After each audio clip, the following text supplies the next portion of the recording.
Upon us, but Kyrie Irving's availability in Brooklyn is still in doubt. How will the new guidelines for unvaccinated players change Kyrie's outlook? Meanwhile, the Nets beat the Lakers so decisively on Sunday that AD is questioning where his team is at already.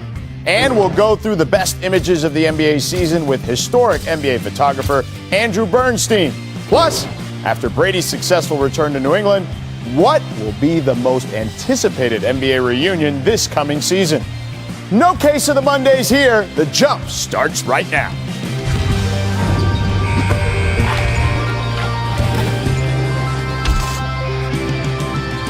Hey, what's up, people in the studio with me? How about that? Here and here and We're joined in studio by ESPN NBA reporter Ramona Shelburne and the undefeated's Clinton Yates. Thank you guys for hanging out, of course. Yeah. And yes, there was actual NBA basketball on Sunday. Without Russ and LeBron, the Lakers took on the Nets without KD, Harden, and Kyrie. The Nets won easily, but the focus stayed on what Kyrie's availability could be when Brooklyn's season begins in a couple of weeks. Steve Nash told reporters post-game he had no update on Kyrie's status playing in the preseason and beyond to this point. So today, Tim Bontemps and Bobby Marks report that the NBA and NBA Players Association agreed to a salary reduction for games missed in cities with vaccine mandates, which currently include New York and San Francisco. According to their sources, players will lose just over 1% of their salary for each game missed. For Kyrie Irving, that would mean nearly $381,000 per game if he misses a home game. Ramona, will this agreement with the NBPA alter Kyrie's outlook? Well, it altered Andrew Wiggins' outlook. I mean, I don't know what it means for Kyrie. That'll be up to him. I think of all the players that we've heard from so far, he seems fairly entrenched in his position. And it was interesting, George. Like, I was at the game yesterday, and you saw the Nets all practicing together in San Diego all week. They had a really nice training camp. Everybody talked about how hard it was, how fun it was to play all of them together. They were sick of playing each other by the end of the week because they were just going against each other all the time. But Kyrie could have played in that game yesterday because it was in Los Angeles. There's not the same mandate here in Los Angeles. And because he's not going to practice when they go back to Brooklyn or play when they go back to Brooklyn, it's almost like you have the Kyrie on games and the Kyrie off games. Yesterday would have been a good opportunity to put him out there, but Steve Nash essentially said, yeah, that was never consideration. We weren't playing James Harden or Kevin Durant or Kyrie in this game. And it was interesting because I think they have a pretty good idea of how they want to play. They have a pretty good idea of what this team is going to look like. The question is it going to look like that for half the season?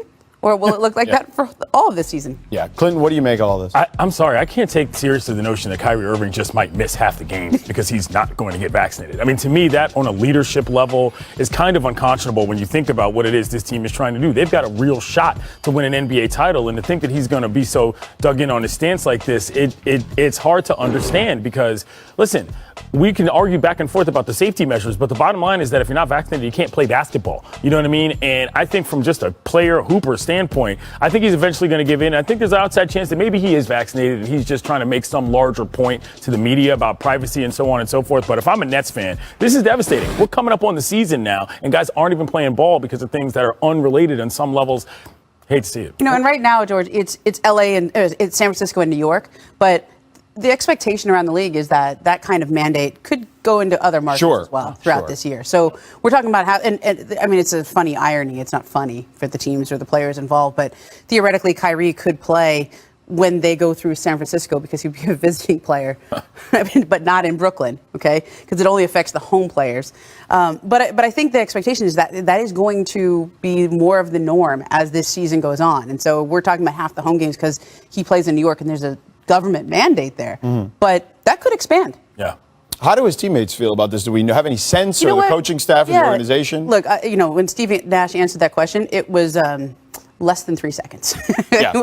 I don't want to talk about this. I don't have anything there for you on it. They don't want this to become a distraction, even though it is. You could not want something to be a distraction, and it's a distraction. But they're doing their best to just move along and play the way they play the way they're going to have to play, regardless of whether he's there or not. But I really got the sense when they were down in San Diego, they went to Joe Tsai, the owner of the team. He has a house down in La Jolla. They went and had a team bonding experience. Right. They've got to do things as a team this year because the rules are so much more relaxed in terms of COVID protocols that nobody got to do last year. And I think they have been able to build a sense of camaraderie, even despite Kyrie not being able to play at home or practice at home? I would say it's a little bit more than a distraction at this point. You know what I'm saying? It's a legitimate availability thing that affects whether or not this team is going to be able to win going forward. I think distraction is a massive understatement.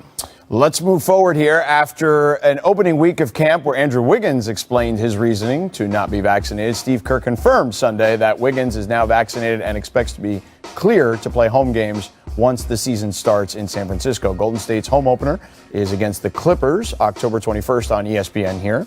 And Clinton, is this a matter of money overcoming concerns for Wiggins? What do you make of it? I think this is a guy who just kind of grew up on this one. You know, we saw a couple different things in terms of him coming out in the public and stating his thoughts on what was going to happen. And then he tried to sort of sneak that religious exemption by and got roundly mocked by a lot of people in public, and then came to a decision that, once again, I think was a basketball one. When you saw what Kerr said, he just said, listen, I don't want to talk about this anymore. You know what I mean? Just like Steve Nash. It's like, can we get this over with? But again, the power of pressure in certain matters, and in this case, public health, I think really affected him. You know, he's a guy that was an everyday player for him, a durable guy. But when you come out there and try to act like that, and then everybody says, listen, man, this is not what you're going to do. This doesn't make sense.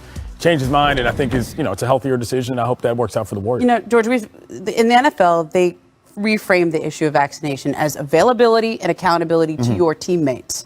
And I think when I heard Wiggins talk last week, and he said it was my decision or my problem, not yours, and it felt like it was very personal for him in the sense that he didn't want to do something he didn't want to do. But if you reframe that, and I think that's how his Warriors teammates were talking about it, is we need you, man. Right. We need you out there. And are you available to us or not? And I think the more the NBA goes in this direction, the more you'll see some of, you saw even last week, it went from 90% of players who had got at least their first shot to 95. Right, Woj reported that. Yeah. There's going to be that trickle. 95% of players have been vaccinated. Yeah, at least the first shot. Not fully vaccinated, but at least the first shot. And it's going in that direction. And look, there's a nice way to do it where you incentivize people. Like they're not testing every day. If you're vaccinated, you don't have to test every day. Yeah. You can go out on the road, you can see people, you can do things, you can kind of almost get back to normal. But if you are vaccinated, they make it really uncomfortable for you. And so it's that's how the NBA has set this up. But in these two markets, New York and San Francisco, you lose money. Yeah. That gets your attention. Yeah, that would change things for sure, and it has perhaps with Andrew Wiggins. So, all right, back to Sunday's game where LeBron and Russ didn't play. Anthony Davis did for 11 minutes, but the Lakers gave up 123 points to the Nets without any of their top stars. And afterwards, AD was not pleased with the Lakers' performance. Oh, we're way behind. Getting movement on offense, quality shots, defensively, talking, getting our schemes right, rebounding, very huge. We're not boxing out. And that was the main takeaway. Just, offensive count, we're not really too worried about it. Especially when we get Brian, Melo, TA, Russ out there. But it was just our first game to see where we are, and we had to do a better job defensively, especially blocking out. So, Ramona, do you share AD's concern after Lakers preseason game number 1? No. What's he talking? They're fine. Like, he's the only guy who played even a little. Yeah. Only of the regulars. I actually thought they looked okay. I thought Malik Monk looked really good the other day. Sure. But I actually think it's a good sign that Anthony Davis is saying those words. Bingo. Because he's got a sense of urgency. And it reminds, I've said this before, it's almost like if you close your eyes, last year didn't happen. Yeah. Like, the Lakers are back to that 2020 team that won the championship, where they're fired up, they're hungry, they're not coming off that really short layoff. Where I was talking to a coach yesterday on the Lakers where they said, that short layoff after the bubble, they were fried.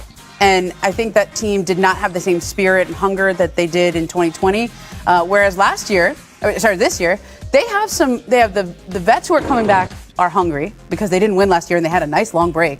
And then guys like Russ, Carmelo, DeAndre Jordan, they haven't won. And they have the hunger of veterans who are here to win a ring. And so they really have a good spirit to them. Anthony Davis is right in that they look behind. But look at the schedule coming up for the Lakers, okay, George? Their first 10 games, I went through to look at the schedule, and that looks like a team that could easily start 9-1, 8-2. Look at the schedule. Yeah. Okay, the first 3 games, those are tough games. So let's say they go 2-1 in those 3. Yeah. look at that strip. lot of Thunder, winnable Cavs, games. Rockets. That should be 5 wins right there. Yeah. That game against the Trailblazers, that'll be a tough one. Yeah. But they have a really easy opening schedule in terms of win percentage last season, and it's always like that for teams that are going to be on in the backloaded schedule after the Super Bowl. Tons of ABC Lakers, games, Warriors, nationally ABC, televised games. So this So early Donovan. part of the schedule Yeah. for a team that doesn't have a lot of returners, that has a lot of new guys, like this is a great way to start. Speaking of new guys, a lot of new guys, I believe 11 new players on this particular roster, Clinton. What do you make of the fit?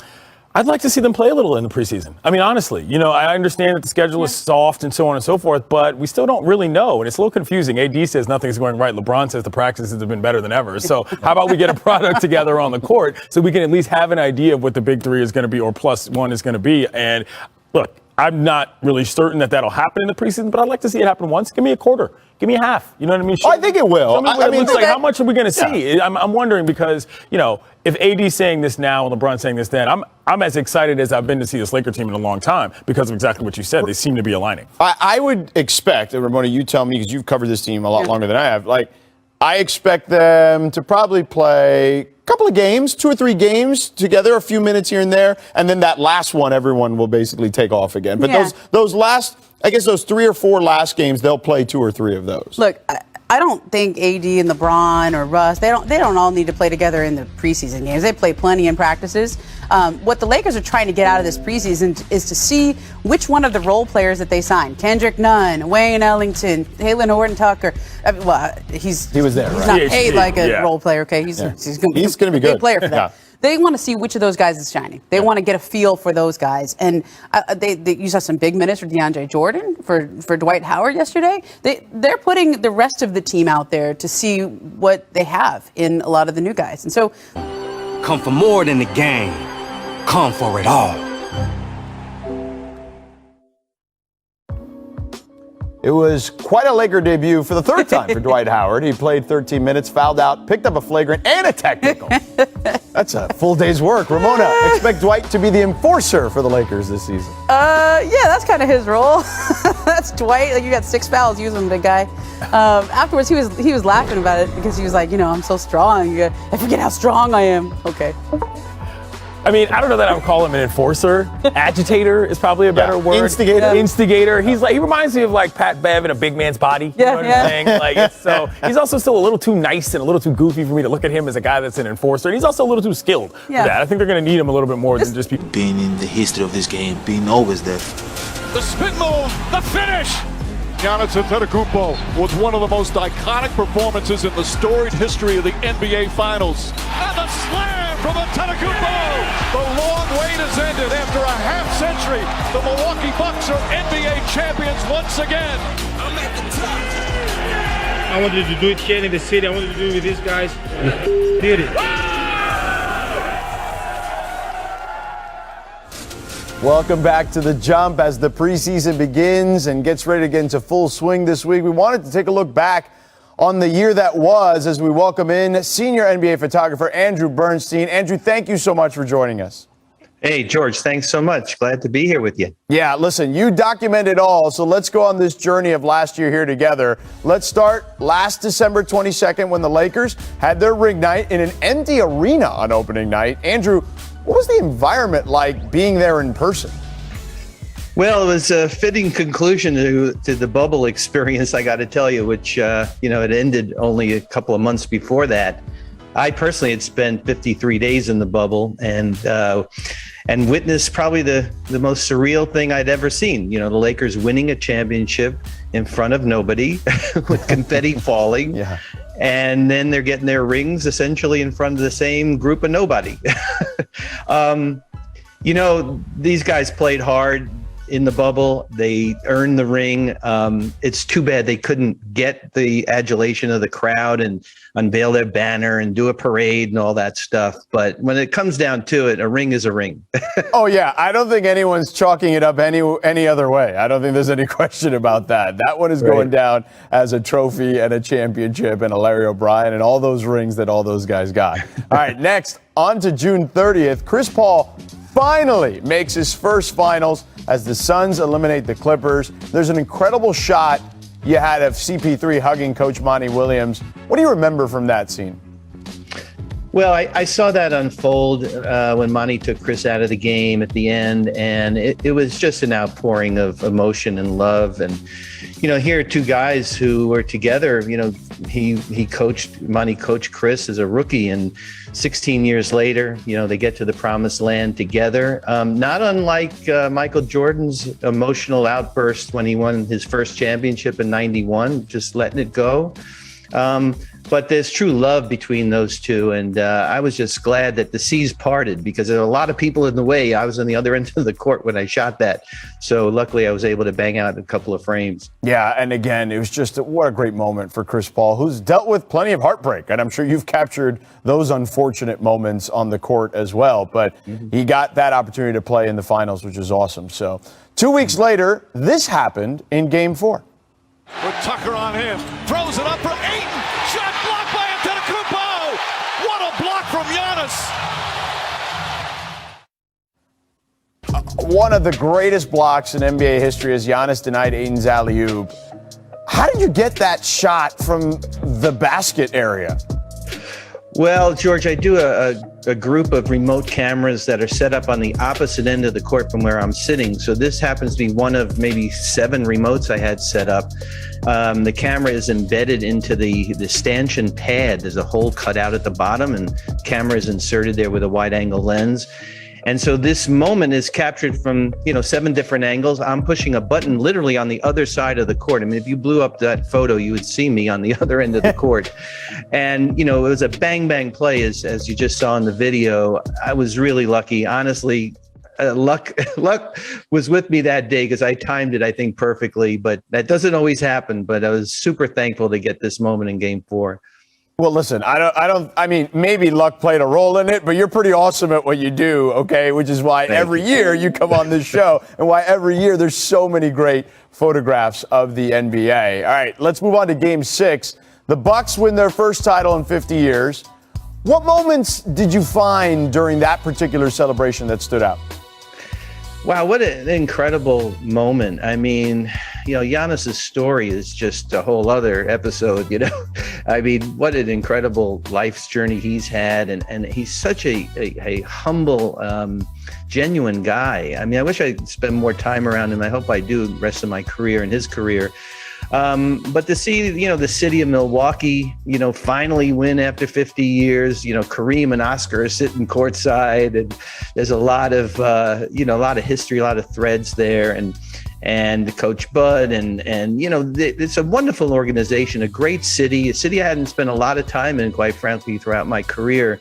But it was beautiful. It was really beautiful, a beautiful moment, and well-deserved. I mean, it was a heck of a finals, and I guess the better team won, but man, that was some battle between the two of them. Yeah, absolutely a battle, and Giannis gets to stake his claim to the crown, right? As he mentioned earlier in the video we mentioned, or we showed earlier, he's part of the history now forever. Last one.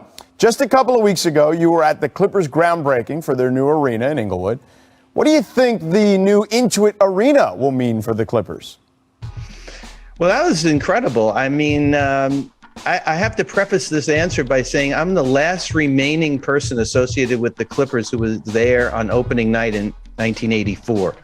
Wow. After Ralph Lawler retired, it left me as the last standing person. So this will be the third arena, God willing, knock on wood, that I'll work in, that the Clippers will play in, Sports Arena, Staples Center, now the Intuit Dome. I think it's great. I mean, Steve Ballmer has a vision. The city of Inglewood is going to benefit. The fans are going to have an arena that's dedicated just to their team. They don't have to share it with anybody. And, it was a great, exciting time. I mean, anytime you put Steve Ballmer with a microphone, you can have some, moments. And that was truly a great event. I'm sure it'll be a beautiful backdrop as well for new photographs for you moving forward once that thing gets built. Is there any date you have circled on your calendar for this upcoming season? Well, anytime the Lakers play the Clippers in Staples Center, that's definitely circled on my calendar. Also, I'm really looking forward, I'm sure like you and everyone else, to when the NBA unveils the NBA 75. I mean, yes. There's a lot of speculation who's going to be on that list. That's going to be coming up soon. So that's going to be pretty amazing. And, I'm just so happy to have the season back. I was at a game yesterday, preseason game, and it's almost normal. So that's pretty cool. And let's get a great season in here because we all deserve it. Yeah, absolutely. Listen, thank you, Andrew, so much for joining us. Continued success. You do such unbelievable these 30-footers. All right, Brian, expecting a big year from Dame Dollar or what? Well, look, since we've last seen Dame, he's won a gold medal, he got married, and he released the most recent Dame Dollar album. He's in a really happy place right now. The question is he going to be in a happy place in January? That's the question I have, but today everything's great. I try not to take greatness for granted in the NBA, especially when we do this every day. But when you see guys making a shot from the logo, it's become so routine for him and Steph Curry to just do that. I think it was like that's 40 in a row. amazing. He can make them from there all. Blake Griffin and a bunch of these guys who will be coming back. His return game in Detroit, November 5th, as a member of the Nets, played there last year, but less than 1,000 fans. James Harden scheduled back in Houston with a full capacity. So, look, he won MVP in Houston, 6-time first-team All-NBA there, and second leading scorer in franchise history. Then KD will play in San Francisco for the first time in front of fans on January 29th. He was a 2-time champ in the Bay, 2-time Finals MVP, 3-time All-NBA selection. And Kyle Lowry, Mr. Raptor, returns to Toronto on February 3rd. He's a champion and a 6-time All-Star and the franchise leader in assists. And lastly, Ben Simmons. We don't have a return date for you, but his future in Philly is unsure at best at this point. He's a 3-time All-Star, former Rookie of the Year, and made first-team All-Defense twice. So here it is, all in writing. A lot of dates to circle on your calendar. Brian, which one jumps out to you? Well, I personally only care about the Kyle Lowry game because that's going to be a celebratory moment where he's going to be cheered loudly. By the way, Danny Green is making his return to Toronto tonight for the first time since winning the title. That's right. And he's still not getting his ring. Still not getting his ring tonight. Oh my gosh. I've never seen anything like it. Sorry, I hijacked this segment. I just thought I should bring that out. But another event in Toronto I'm looking forward to, Kyle Lowry. Yeah, will they have the statue ready for him by then? By the time it's a little quick for a bronze, but he'll get cheered. I actually think James Harden is going to get cheered too, and I think Kevin Durant will be cheered. Those two, like James Harden, he had an incredible career for the Rockets. It didn't end well, but he's Mr. Hughes. He's Mr. Hughes. He did so much for them. You think he's going to get cheered? I don't think he's going to get cheered. I do. I actually. Well, look, they got Jalen Green now. Everybody's happy. So. Look, it was a messy exit, but I think people will forgive and forget. By that time, they're going to be 30 games under 500. True. They're not going to be happy. Yeah, I'm with Brian. But the real answer to your question, George, the real answer is whatever Ben Simmons' return game is. Okay, speaking of which, that is going to be. You've got some information on that, right? Look, we're all watching to see, is Ben going to show? Okay, this is the first game that the Sixers are playing without him. It's a preseason game, but you still get doc money if he doesn't show up. He's being fined for not showing up. Brian reported over the weekend that his first check didn't go through, but. From what I understand, this was never about the money. He's still status quo right now. Now, we're going to have to keep checking in on this. We'll check in next week and every game that he misses, because each game is going to be money that comes out of the check.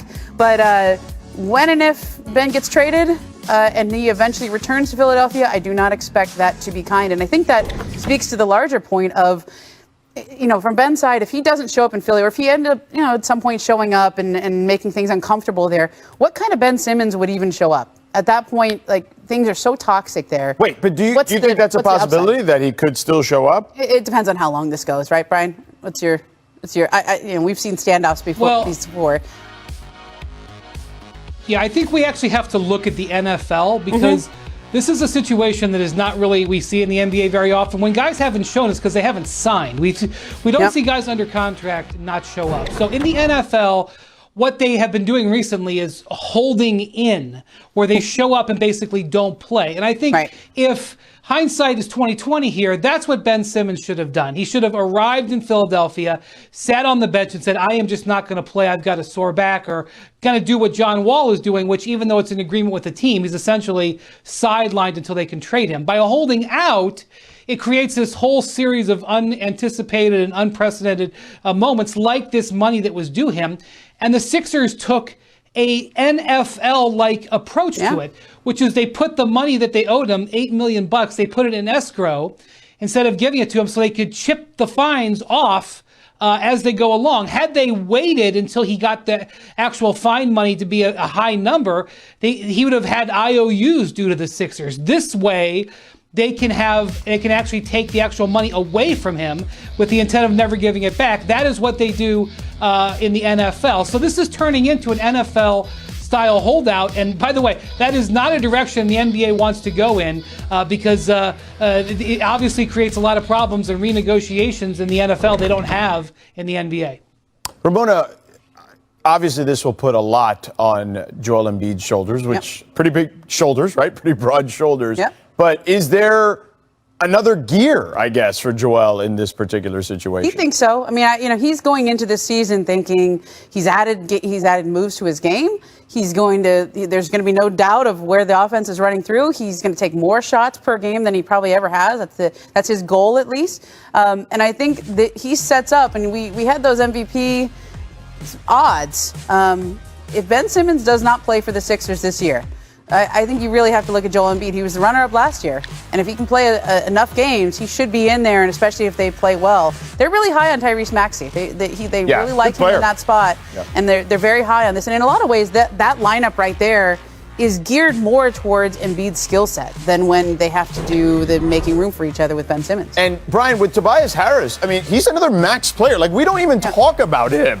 But he's certainly someone that can elevate his game at this point, right? Yeah, it's definitely an opportunity for Tobias. He thought he should have been an all-star last year. He wasn't really that close to making it, but that door is open. But here's the thing. They're taking away one of the top 3 or 4 defensive players in the league off of their roster. They are not going to just not feel that. They're going to feel it. They were the #1 seed in the East last year, bona fide championship contender. You don't lose a guy like Ben Simmons and all of a sudden are still in the same spot. I do agree with Ramona. I mean, I was somebody who was beating the drum for Embiid to be MVP last year, but he missed so many games that it became very hard to vote for him. But that's the thing with Embiid. He misses games. He got hurt then in the playoffs. If he's not missing games, he's playing through injuries. So, you know, it's one thing to have a team like they had last year. It's another thing to not have Ben Simmons and then knowing that Embiid's going to miss a significant percentage of games. I just don't think they're the same team without him. And that's why it's a conundrum for Philly, because they can't just trade him for nothing. They've got to trade him for players or player that can keep that same level. And it is not an easy level to maintain because, you know, Ben Simmons. So said his goal is to average 10 assists per game this season. Brian, what are your realistic expectations for the Rockets? Lots and lots and lots of losing. They are geared to lose. They're one of the youngest teams in NBA history. And one of the ways you guarantee losing in the NBA is by having a young backcourt, and they have the youngest. Look, they're set up to where you want to just find 1 or 2 or 3 young players to build your core around. They're really excited they got Jalen Green. Brian's right. They're going to lose a lot of games. You just hope that doesn't change the culture going forward. But if you can find 2 or 3 guys that you feel you can build a team around, that's season's a success. Moving on, Lakers guard Malik Monk led the team in scoring with 15 points last night. He was asked about his new nickname. Let's take a listen. Malik, Dwight told us yesterday that your new nickname is the microwave. How do you feel about that one? And do you feel like that sums up your game? They called me that, so I'll take the nickname. I don't give myself nicknames. But yeah, I think it fits well. I think it fits well. Perfect. His teammate Anthony Davis also said, "We're still surprised we got him, to be honest." Ramona, how much of an impact do you think Malik will have this season? I mean, Vinny Johns would like a word. That nickname has been used. But I like it. That's exactly what Malik Monk's going to give them. If he's on, he's going to be a great player for them. He was on last night, or yesterday during the day. It was a 12:30 start. But yeah, I'm surprised that he was available for them and at the price they got him for. But that's why you sign that 1-year deal. So you play for a team that's looking for a championship and hope you make a big impact. Yeah, look, he was a lottery pick in Charlotte and had high expectations. Now he's a bench player, so the expectations are completely different. And he's going to have games where he plays great. I mean, he had moments in Charlotte where it was like, wow, this guy is going to be a star. But those were not that common. So look, with what they're paying him, if he comes off the bench and has 15 games like that during the regular season, helps the Lakers win 4 or 5 games this way, he will have served his role. And as long as you keep your expectations to that, you'll be happy. If you expect that every night, like the Hornets were when they drafted him so highly, you're probably going to be let down. If you look back at his career, there are certain games that he had against certain teams that he killed them. Ask Eric Spoelstra how good Malik Monk is. He felt like every time he played against them, it was a 30-point game. But to your point, not as consistent, but that isn't necessarily the role here. Like, if he gets them 31 night, that's exactly what they asked for. They don't need it consistently like when he was a lottery pick in Charlotte. All right, in an interview with SiriusXM Radio, New Orleans Pelicans star Zion Williamson said he's done missing the playoffs. The Pelicans have missed the postseason in Zion's first 2 seasons and now have his third.